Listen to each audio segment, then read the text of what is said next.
travelling kids, as far, far back as I can remember, and my mother's folk and my granny and granddad's folk as well, there was always creatures that you couldn't see. The stories that were told around them were so fantastic, so believable, that as a child it made you think twice about going to certain places just in case you come across one of them.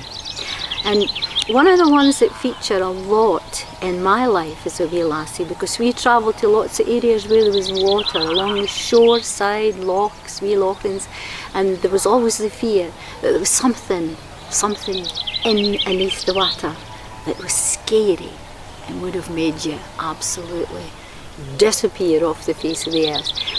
Just enough of a story to make you aware of the dangers of deep water. And the Kelpie horse is one of my favourite. You know, the Kelpie horse was very popular in the Highlands and Islands because there's lots of lochs and wee lochans and hidden areas where there's deep water, filled in quarries and that. Places where travellers would go and camp up.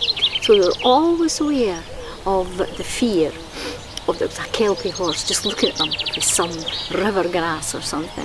In fact, there was a man on one of the islands, and I want to tell you what island it is, but I'll just tell you that this laird was so scared at Kelpies when he believed it was one in one of his lochs that he actually had his men drain the loch. And he was, that's all he did, was wander round about the loch night and day to see if he could see this Kelpie. He would shoot it otherwise, he would do something terrible to it. He was terrified of it. And he had them drain the loch. And there was an old woman living no far from the loch, an old Keelach, and she said to stop him going further and doing all sorts of things. She said that the fairy queen at the pools on Skye was heartbroken because her lover who lived in this loch had disappeared, and she blamed the draining of the water on the death of her beloved Kelpie. So there are stories that actually they leave the myth world and the legend world, and they actually skip into the real world, because this laird actually believed that. And he refilled it, he had it sorted, he drained the waterways off the hills and filled his loch up, and was never more bothered by the fear of the Kelpie. And the old woman was able to say that the fairy queen and the pools in Skye did actually, was reunited with her long lost lover who she thought was dead. So the stories have never died away. And this is one that I was raised on. And now, it was about a wee lassie, and she lived in Glen with her mother and her father. And her granny stayed a wee while on, maybe about 3 or 4 miles through the forest, down at the bottom of mountains. And she hadn't seen her for a wee while. And she says, "Mommy, Daddy, can I take a basket of stuff and some bakes and things to Granny's?" And the mammy said, "Well, you know, hen, maybe go in the morning, but when you got all day to travel and sit with your granny and then come back before it's dark, because it's well into the middle of the day now. It'll be dark before you get home. But Granny, I'm growing up, I'm a big lassie, why do you worry so much?" "Because you just didn't want to be out at night and that." But the lassie was stubborn, and she was an only child, and she got her own way, and she filled a basket of biscuits and bannocks and things like that, and jars of jam, and away she went to see her granny. Oh, her granny had been suffering for a wee bout of the flu, so she was just over the moon to see the lassie. It just fairly cheered her up. And she took her in, and they sat for the rest of the afternoon, and they blethered, and they had drinks of juice and ate the bannocks, and the granny told stories, and the lassie sang some lullabies. Oh, it was a lovely afternoon. But day passes and time wears away, and it soon become time for her to go home. "Now," said the granny, "now you can find hen. You don't go over the hill by the wee loch, and that's the shortcut home. Don't take it. Stick to the right path. Stick to the one you know. Oh, Granny, you sound like my mother and father. They're always on about me staying away from the wee loch, and I don't believe there's anything in the wee loch, and it's just a scary story. You're always telling scary stories because you heard them yourself, and you've got to end scary stories, Granny, and the way you do that is not to believe in them. So, but I'll make a promise to you, I'll stick to the known path. I'll bide in the road. So she waved farewell to her old Granny, and she took the basket stuff, and had took her basket and her coat and bits and pieces that her Granny had refilled the basket with, and off she set. And the sun was gone, and night was all around her, with its shadows and its sounds. And she got a bit feared. I could do with some company heading home this road, she thought. This is awful long. And suddenly an owl would just flit up off a bush and screech after something that was going to get for its supper. And the whole thing, with it being dark, was made much more big in her head. And she found herself leaving the forest, going through the brushwood and heading up the hill. She wouldn't look at nothing, she would just keep on the wee path. I'm sure it was defined, for the moon was out and it was bright, and she'd just keep going. Anyway, she didn't believe there was anything there. So away she went, like a deer, run up the hill. And when she got to the top of the hill, we could hear the quiet rippling of the water in the wee loch, and she thought, it's a peaceful sound. How can anybody be scared of that? So on she went, and she didn't go very far, and she heard strange noises behind her. Strange noises insomuch as breathing noises, and maybe a kind of a grunting noise. And she stopped and she listened, and she thought, I'm in deer country. This is the deer up here. That's all it is. It's a deer behind me somewhere.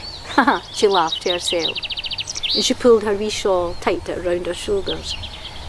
With her basket in one arm, down she went. And she could see her mother and father's house away down in the distance. And she could see her father outside. She just saw the light that he was holding up, the lantern. And she felt so safe and felt all warm inside and protected. And she thanked the heavens that she had such a good set of parents to look after her. And she tiptoed gently down through the rocks when suddenly she felt something breathing on her neck. Hot, steamy breath on her neck. Something told her not to turn round, not to look round, for there was something there. She knew it, but she would just keep on going on her path. And she gently towed her way down through the crags and the coasts and the rocks, when suddenly she felt a touch on her shoulders. Oh my goodness, did she no get a fright? Well, she took off like the banshee was on her back, and she ran until she couldn't run no more, and she tumbled and rolled over these rocks and landed in a bunch of heather. And she opened her eyes, for she'd closed them tight before she hit the ground, but she opened her eyes, and something was looking down at her. She couldn't see what it was, but it was big, and its eyes were fiery red.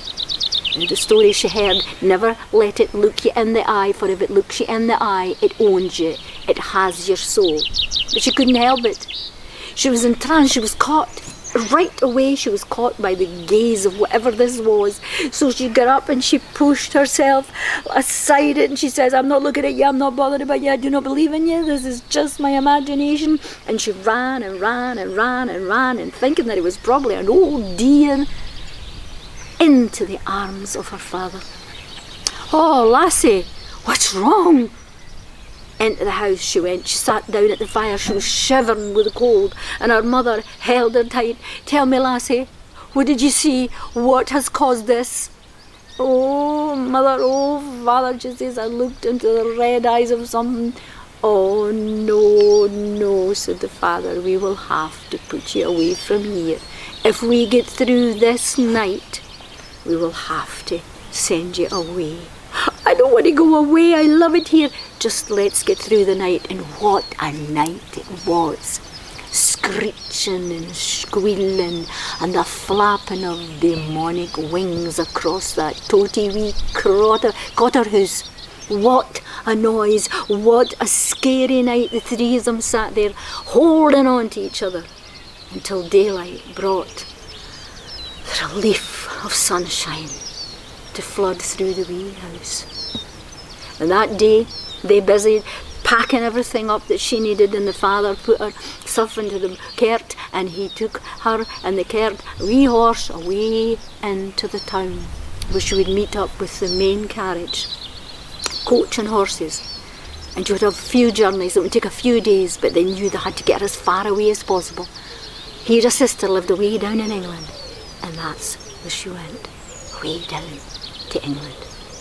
And the parents did nothing but think about their lassie, but they knew she was safe there, and safe she was, and happy she was, for she met a handsome soldier, oh, a grand lad, and the two of them just hit it off. They fell in love.